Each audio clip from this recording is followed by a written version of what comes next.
Thanks for inviting me to your tiny hot seat. I've been following you for, probably about 6 months now. It hasn't taken me long to realize that no matter what I ask, you're going to give me the same answer.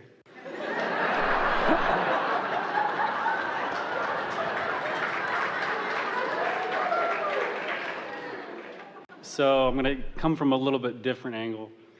So growing up, I always thought it was kind of a neat coincidence that I was born 3 years, 3 months, and 3 days after my brother. And I didn't really know what that meant or if it meant anything. But as I've gotten older, it was funny, on my 33rd year in existence, in my 3rd month, 3rd week, and 3rd day, I ran into a video online that kind of led me down this rabbit hole. That kind of led me to you and kind of this broader existence, and that the things that I thought I knew growing up weren't necessarily the case. I guess my question is, what's this pattern of threes that just seems to keep happening in my life? And from what I understand, it has to do with something that's about ready to happen. A little bit I've learned about numerology. Well, you heard us say earlier that your inner being is aware of where you stand in terms of your ability right now to allow, knows where you stand in relationship to everything that you want, and is calling you through your path of resistance to it. So things that become symbolic to you are particularly valuable to your inner being who's guiding you. For example, Esther has noticed, and it's because this is a symbol to her, that often when somebody makes their transition, a bird will show up, a sort of pesky bird, a sort of insistent bird who will behave uncharacteristically of their natural behavior. And they punctuate at precise moments thoughts that Esther is having that this person who has reemerged in a non-physical would like Esther to be aware of. So when Esther, with all of the moving around of her thoughts, will be in the middle of a thought, very often a bird will do something really interesting, like land right next to her, or even on her, or appear at her window and stay there until she thinks, oh, what was I just thinking about? Or dive bomb into the swimming pool for no apparent reason. And so whatever symbols you have come to consciously agree upon, your inner being will use them incessantly to punctuate points. Okay. Because I see number patterns a lot in my life. That's primarily what it is about. Okay. Play the game. Decide that you like 222 or 333 or 444 or 555 or 666. And notice that you wake up at 222 and 333 and 444 and 555 and 666. Whatever agreement you make will be the advantage that your inner being will offer to you. As long as I stay away from 666.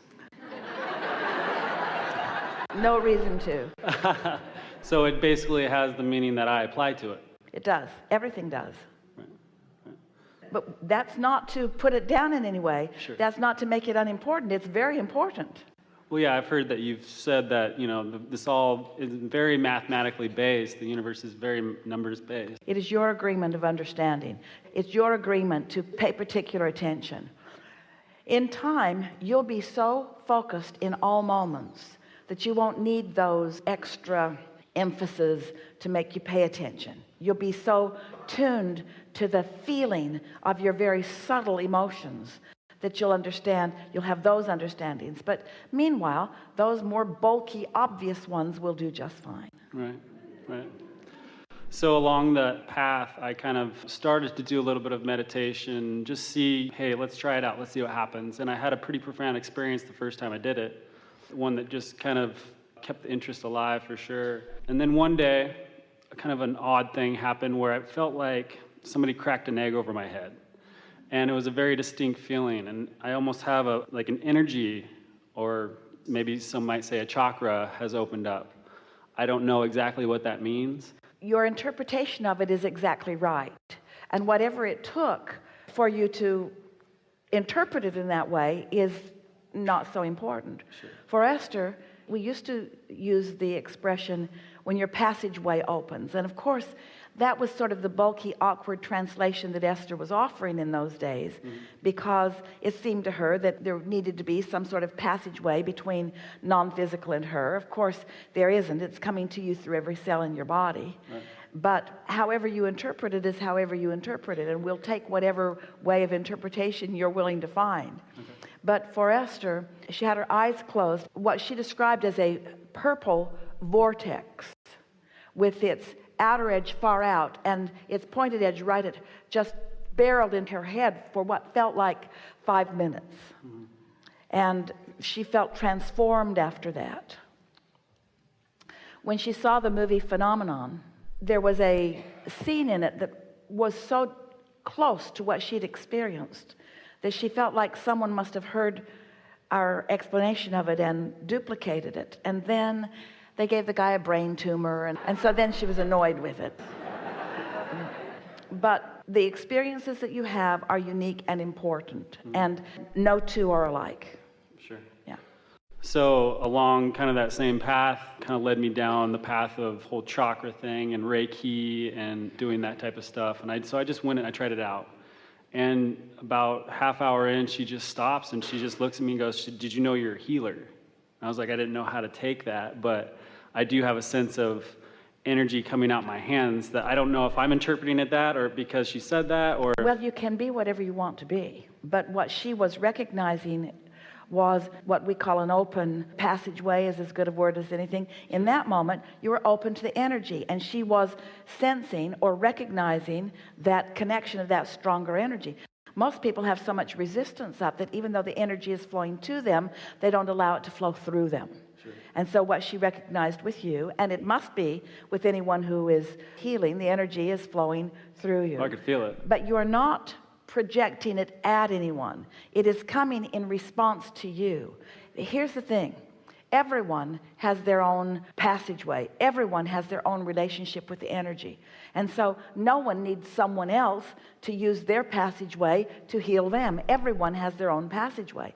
And sometimes healers think, especially in the beginning before they've had some experience, that their job is to receive the energy, let it flow, and then direct it somewhere. But if you open your passageway and direct energy to someone who is not somewhat open and receiving it, you can sort of electrocute yourself because there's a blowback from that, and because it's not the way that you intended for it to be. But as someone who's open to the energy, you can influence through your steadiness of energy and through the words that flow through you, through your understanding, through your knowing.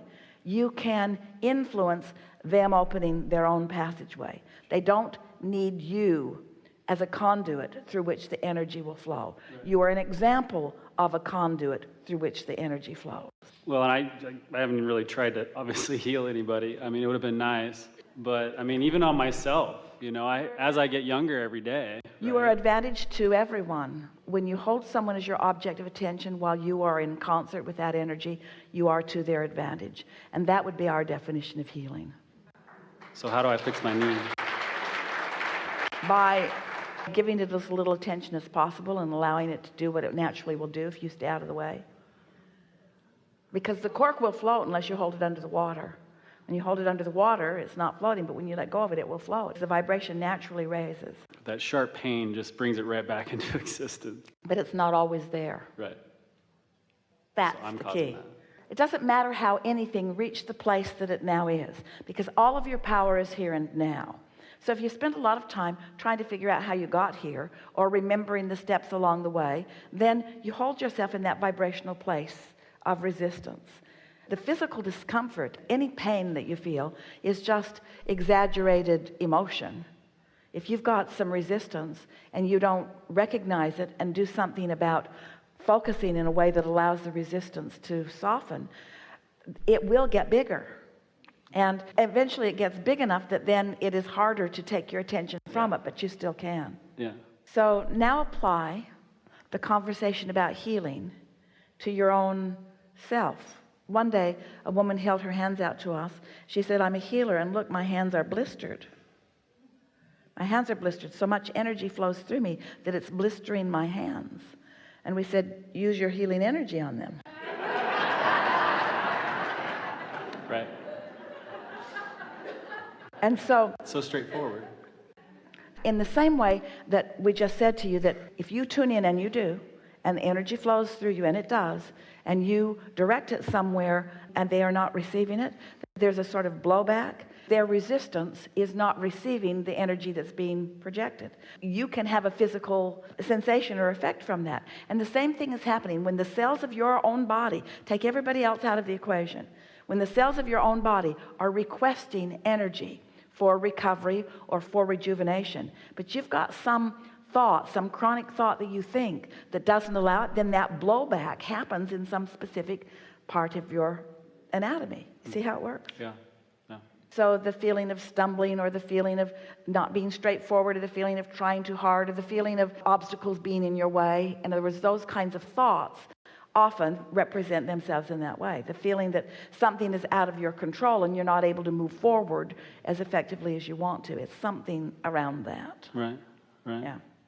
Esther blamed it on picking up a big piece of luggage. Picked up a piece of luggage that was really too heavy for her, wrestled it to the ground, but it was not the luggage itself. It was the attitude with which I have to do this thing that I don't really want to do and shouldn't really be doing. Here I'm doing something that I shouldn't be doing, and then, just like the bird showing up at the right time, the pulled muscle shows up at the right time too, doesn't it? Right. Right. Well, and I hesitate to even talk about it because, like you say, the more you talk about it, the lack thereof, the more you magnify it. We are not encouraging you to feel guarded about a discussion that could lead to an understanding. And so sometimes by clarifying what you don't want, you amplify what you do want. There's benefit in that. And your inner being is always calling you forward, and sometimes calling you through discomfort on your way to comfort. In other words, you are where you are, and an acceptance of where you are relative to everything is really beneficial. If you can just accept it rather than judge it, rather than be mad at yourself about it, rather than question it, or rather than resent it, if you can just accept that you are where you are, now what? Now what? Sort of like, we used to tell a story, it's a really good one, of Jerry and Esther traveling from Phoenix on their way to San Diego and getting about halfway on Interstate 8, and there they are in Yuma, and they really didn't want to be in Yuma. And we said they never were so discouraged about being in Yuma instead of San Diego that they got disoriented and went back to Phoenix. Phoenix, Yuma, Phoenix, Yuma. What happened to San Diego? Phoenix, Yuma, Phoenix, Yuma, Phoenix, Yuma. And so the same sort of thing. You're often not all the way where you think you really want to be, but in a very physical, very practical journey, you accept that there are steps along the way on your way to where you really want to be. And if you can relax and enjoy those steps, or enjoy that part of it, take pleasure in the clarification that's coming from it, then it can be meaningful, then it can be beneficial, then you can move more quickly through it, and then you never need to return to it again. In other words, it's sort of been there, done that, don't need to go back on that route. Haven't you done that? Haven't you ever taken a route and said, Jerry had a map of the nation as they were crisscrossing in their monster bus around the nation, and there were places on the map where he had just put big squiggly lines, which meant don't take this route again. They had an exit guide when they would stop that explained what was at every exit on every major interstate, and on some of them he had big red X's, never eat here again. And every year he got a new exit guide, and every year he moved those things forward, because don't you want the benefit of having been there and having made your decision? Do you have to keep making the same decisions over and over again? So there is some benefit in having some conversations about what you don't want on your way to clarifying what you do want. But once you've identified what you do want, then let that be the predominance of what you talk about. Yeah. Enough? That's good. Really good.